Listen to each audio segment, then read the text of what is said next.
Manipur ki ahanba neuro patients ke amatangairaba specialized hospital neuro emergency trauma net multi speciality hospital singjai mathak tongtham likai da handuk chare hospital asna maruina BP stroke brain tumor lambi ki khudong thiba spinal disc prolapse spinal tumor amadi migraine chingba layengli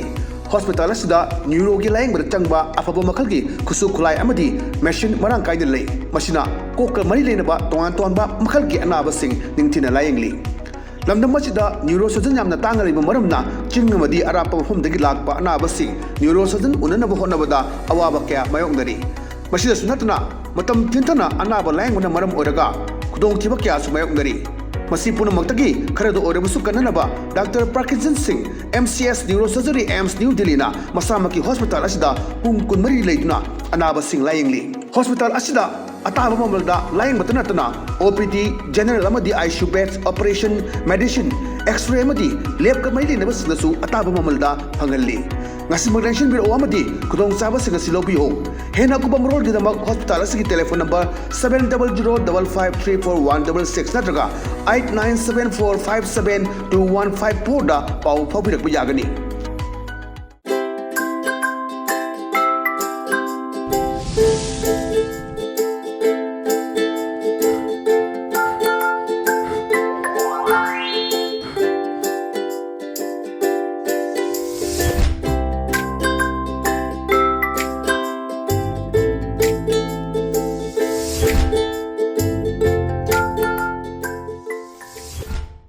Kromzari, ELITETV ki test of cartoon maha ming tabiru su ahmad taramuk chari yamro ngasi info ala funga pau singi cartoon singda cartoonist na kari haining liba kari phonong liba kari wakal khalang liba do myanu sanong thamjage am lokhu jage sanga express ki onthok pani da yam phajaba cartoon yengbiyo iroi magi manba kana no mi manba singi mathak ye tunga mi gi mo silaline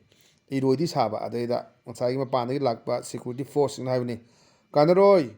su lady makhari nakhoi nungai pham khangloina mayam laknari chemuna tungaga ni singni ko sanari se anoko upaga tori singse ada moina mukhaira habni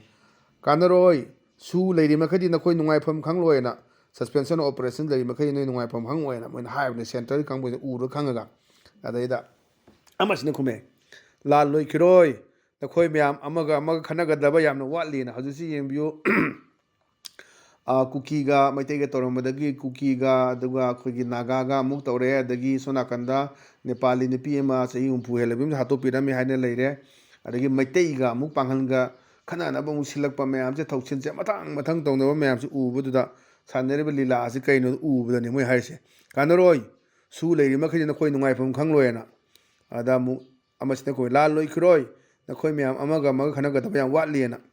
khoi sa san gi type ne represent tori khoi miyoiba manipuri singse ana central force nga tunga ga leibo moi makhada aduni da moi sujel laga chatpa me aduna wa na khong ne wa gi ni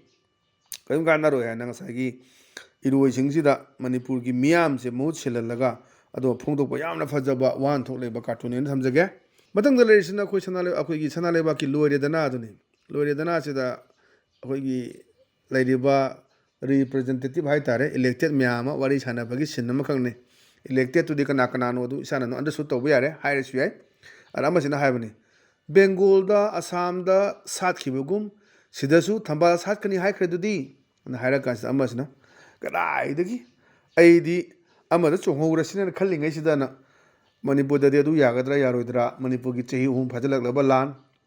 sida kari tauba lengang na kari taugiba kari tawdaba kari tawnaba honariba mayam se mana yenga akanda 27 gi election sid lakpa ngamgadra haiba modi gi effect mayam do haji phawda modi na manipur gi suda wangang daba la amasu kemta hairam daba kangla da mayam chang o kemta hairam daba du gi pen daba mayam leiba manipur mayam si hummaga chatkadra haibna singmi mayam si khoi khanaba leiriba situation ubuda thamakpa yamna fajaba sisu wan to leiba cartoon ni Bengal da Assam da sat kibagum sida su thambal sat khani hai khredudi hai kanda era idi amma da chonghora sira na khalinga sidana yamna fajaba adumba sisu wan to leba cartoon thamjage patang leisna khoi pongla phomgi balo he adune balo is elected singlo yawre hajidi kana tai la tai na khoi gi lenga ngal ba kangbu singda a wegira b wegira moi mathak loin ta duni hui ngaruga huibu thi edana kanara tai kai da tai la da tai na ko ipai pu gi pawlo do ade da ngai elected se la aga ꯈꯨꯡꯒꯪꯁꯤꯡꯁꯤꯗ ꯂꯥꯛꯑꯒ ꯃꯥꯅ ꯆꯠꯂꯒ ꯈꯨꯡꯒꯪꯒꯤ ꯈꯨꯟꯖꯥ ꯃꯤꯌꯥꯝꯁꯤꯗ ꯍꯪꯕꯅꯤ ꯑꯪꯀꯜ ꯍꯧꯖꯤꯛ ꯕꯟ blockade ꯇꯧꯗ꯭ꯔꯕ ꯅꯠꯇ꯭ꯔꯣ ꯑꯅ ꯍꯥꯏꯕꯗꯨꯅꯦꯕ ꯑꯍꯟꯁꯤꯡꯗ ꯈꯨꯔꯥ ꯍꯧꯖꯤꯛꯀꯥꯟꯁꯤꯗꯤ ꯕꯟ blockade ꯇꯧꯗꯕ ꯅꯠꯇ꯭ꯔꯣꯅ ꯑꯗꯣ ꯈꯨꯔꯥꯁꯤꯅ ꯀꯩ ꯈꯨꯝꯃꯛꯀꯦꯗ ꯍꯥ ꯀꯔꯤ हाईवे चतप यादब चाही अहम हेलबसी ब्लॉकेट नत्तब्रोना बन ब्लॉकेट तौद्रेना मैम क्लेम तब खोप मैम यावरीब इंगे शांति लाए शांति हजले ngarangsु khoi होम मिनिस्टर ना हाइग्रे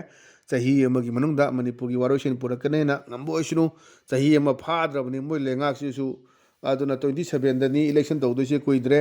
हौजी अखोई मे था यौरबनि अदगी कोरौ कंदगी था अनि मु खाइदोख्रो येंग बताबने दा चाही मनुंगदा कोई हंजलनगनी शांति पुरकनी हाइदना अखोई ngara होम मिनिस्टर ना फोंदोकपो वफमसु लेग्रे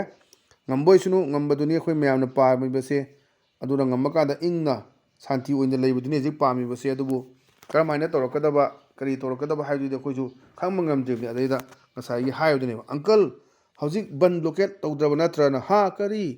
हाईवे चतप यादब चाही हुम हेलसी ब्लॉकेट नतब्रना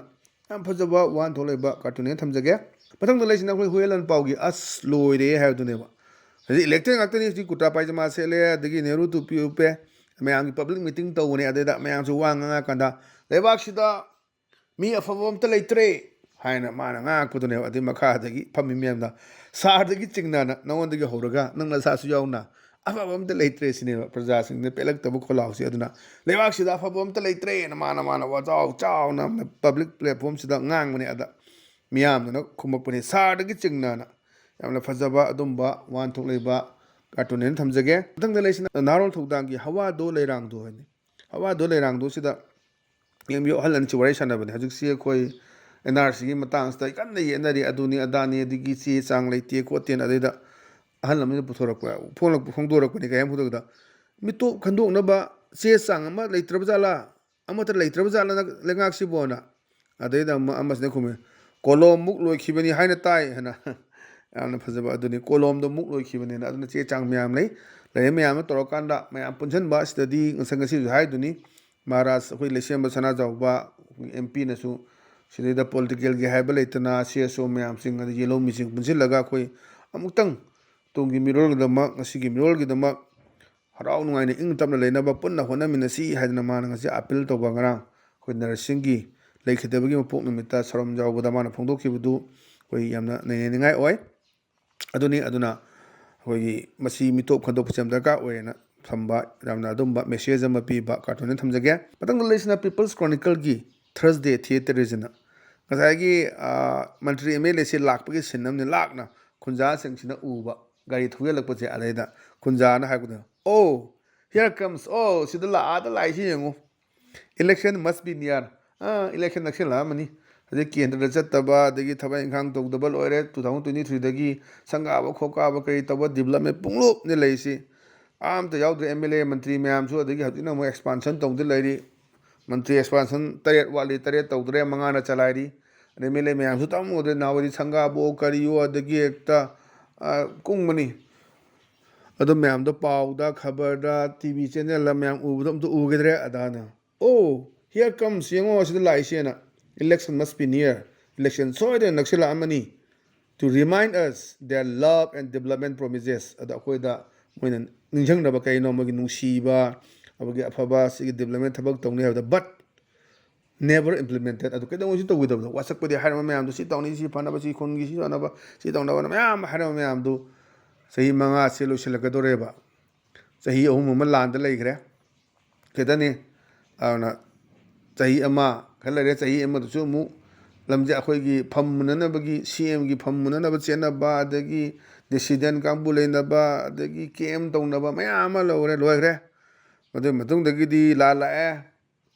लानगी मतुंगदा अखोइ अनौबा लेंगा पॉपुलर गवर्नमेंट अदना वाइ खेमचाम सिंगबा लेंगा लाखरे चुंगसिनबु उदे मयाम हानगा चलंबा हानगी चीफ मिनिस्टर गा चलंबा कांबु सिंग हजी अमता चतप उदे हानगी चीफ मिनिस्टर हजी मिफमदा याउदे मीटिंग तौबदे याउदे एमएलए मैम पुनबदे याउदे फंक्शन दे याउदे चमिनदे अदुन लई फिल्म से अदुना oh here comes election must be near to remind us their love and development promises and but never implemented aduna haijagi ba thajim do implement tawndo ma'am दो मदुला ए hadina tongto yamna fajaba adumba wan tholeba cartoon ne thamjage ꯑꯗ ꯉꯁꯤꯗꯤ ꯑꯗꯨꯝ ELITE TVꯒꯤ taste of ꯀꯥꯔꯇꯨꯟꯒꯤ ꯃꯍꯥꯎ ꯃꯇꯥꯡ ꯑꯁꯤ ꯂꯣꯏꯁꯤꯟꯖꯔꯦ ꯃꯤꯡ ꯇꯥꯕꯤꯔꯤꯕꯁꯤꯡꯕꯨ ꯑꯃꯨꯛ ꯀꯟꯅ ꯈꯨꯔꯨꯝꯖꯕ ꯂꯣꯏꯅꯅ ꯀꯥꯏꯅꯗꯕ ꯌꯥꯊꯪꯅꯤꯖꯔꯤ ꯄꯤꯅꯕꯤꯔꯁꯤ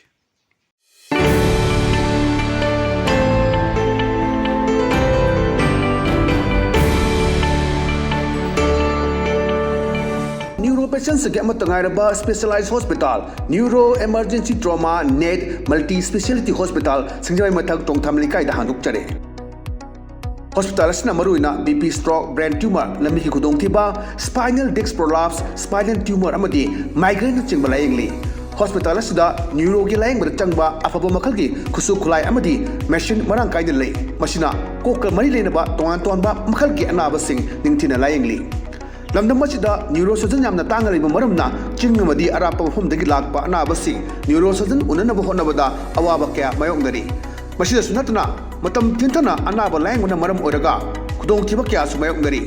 मसी पुनमक्तगी खरदो ओरेबसु कन्ननबा doctor Parkinson Singh MCS neuro surgery AIIMS new दिल्लीना मसामकी हॉस्पिटल असिदा पुंग कुनमरी लेदुना अनाबा सिंह लायंगली हॉस्पिटल असिदा अताब ममलदा लायंग मतनतना OPD जनरल अमदी ICU beds operation medicine x-ray अमदी लैब कमरी लेनबसनसु अताब ममलदा फंगल्ली ngasimaglenshin biro amadi kudong chaba singa silobiho hena kubam rol gidamag hospital asigi telephone number 7005534166 natraga 8974572154 da pau phabirak yagani